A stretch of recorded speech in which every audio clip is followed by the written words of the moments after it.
So Sonal, why don't you give us your take on what we saw in the markets this week up to the close on Friday? Well, the market has been so positioned for, and it's not entirely clear on the back of what, but positioned for massive early Fed rate cuts. That wasn't going to happen. And in many ways, what Powell said during his press conference, he left the door open for potentially cutting. I don't think he should, and I don't think they will. But the immediate reaction to Powell's statement was still a bit of a rally before bond markets started selling off eventually. Overall, I think, unfortunately, it still is the case that in December, the Fed reinserted itself into the story of the market, and we continue to see an easing of financial conditions, which certainly makes the Fed's job somewhat harder in terms of deciding when to cut. And they want to cut. That's clear. That's clear. So, Peter, explain one thing. We had a sort of unusual week where we had rates up in the form of the yield and equities up at the same time. How do you explain those two things? Well, first of all, you made an interesting point that rates are up today, but not actually up relative to the week. Secondly, normally when rates have that big a move, the markets do actually go down. That's been the recent consensus move. But as you saw today, there are two really big stocks, Amazon and Meta, that were up dramatically during the day. And if you actually adjust for that, I'm not sure the market was up much at all. And the Russell, of course, was down 40 basis points. So I actually think the markets are reacting somewhat negatively to Powell taking his foot off the gas of cutting rates. But I would agree with Sonal, and I've said for a while, I don't think the Fed is going to cut rates early. I think they're going to wait for inflation to actually break. I think inflation has done better, but it is still elevated, and you see job growth and you see wage growth.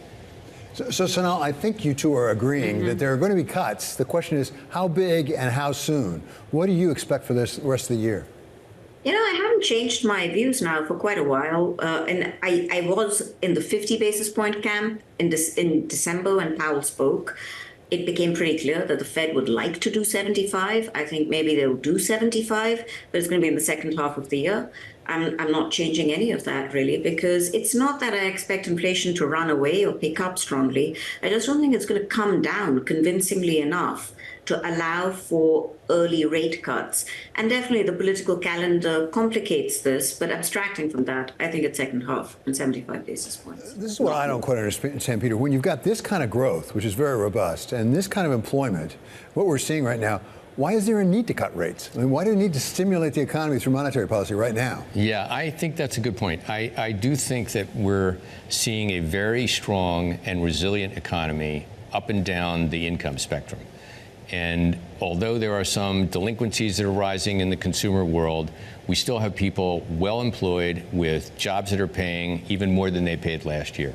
So the Fed is looking at inflation, and inflation has come down from 8% or 7% down to 4, down to 3. But is it really going to fall much faster? And so I think the Fed is going to be very careful about taking short rates down. And I think it's quite possible that longer rates go up from here, not down from here. So given what you just said, Peter, why don't people feel better about it? Because everything we see and all the polls taken, people don't feel that great about the economy, and yet you describe an economy that's pretty good.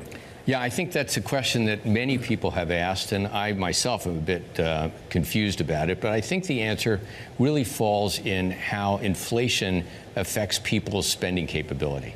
So yes, wages are up. But remember, wages are up following a very high period of inflation, which changed the ability for consumers to actually spend money. It really changed their discretionary spending patterns, and it changed what they had left over to actually use for something else.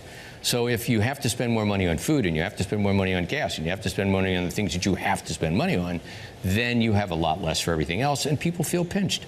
And that's not going to change until you get enough wage growth to actually overcome the effect of that inflation on your actual living expenses. Remember, we don't have deflation. Prices aren't coming down. They're just not going up faster. So it's going to take some time, and people are not going to feel great about it for a while. So, Sonal, what is a bond investor to do in this climate?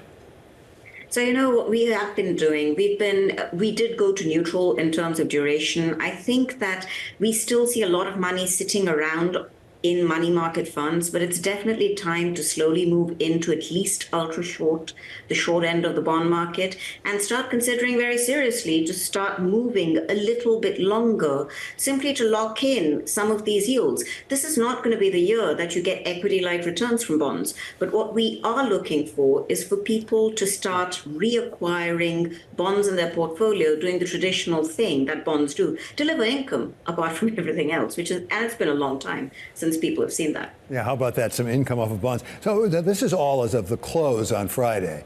After the close on Friday, we received word the U.S. was striking both surrogates as well as positions of the Iranian Revolutionary Guard over in the area, as I understand it, of Syria and Iraq, although not within Iran itself. Let's talk about geopolitical risk, Peter. How does an investor take that into account? We don't know a lot yet, but what does it look like? Well, first of all, unexpected geopolitical risk always results in significant uncertainty in the market, usually weak markets in equities, stronger markets in risk-off assets such as treasuries.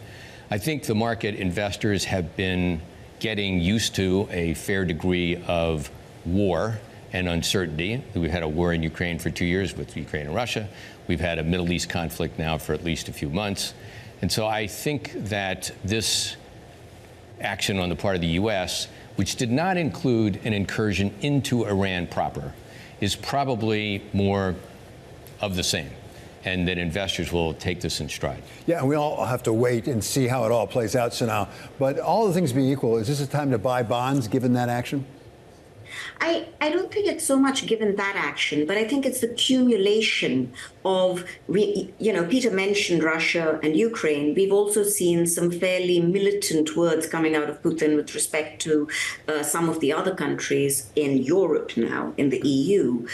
At the same time, you've had a pro or a rather anti-China election coming out in Taiwan, and you have a broadening of the conflict in the Middle East. During a time when close to 40% or over 40% of the world's population is going to go to elections this year. I know it sounds a little bit dramatic, but there are so many different pieces coming together that on balance, it wouldn't take much for one of these pieces to go wrong in some ways. And from that perspective, I do think it's not a bad time to start thinking in terms of bonds. Just a follow up on that, I think that what we have to consider is that the bond market, the yield curve, yes, it will lessen in the front end, but it's not going to come down by much. Yes. The long end is going to be where it is or higher. We have a strong economy. It's growing. The administration is going to continue to spend money into the election. I think that investors have to think about where am I going to do with my capital in that environment.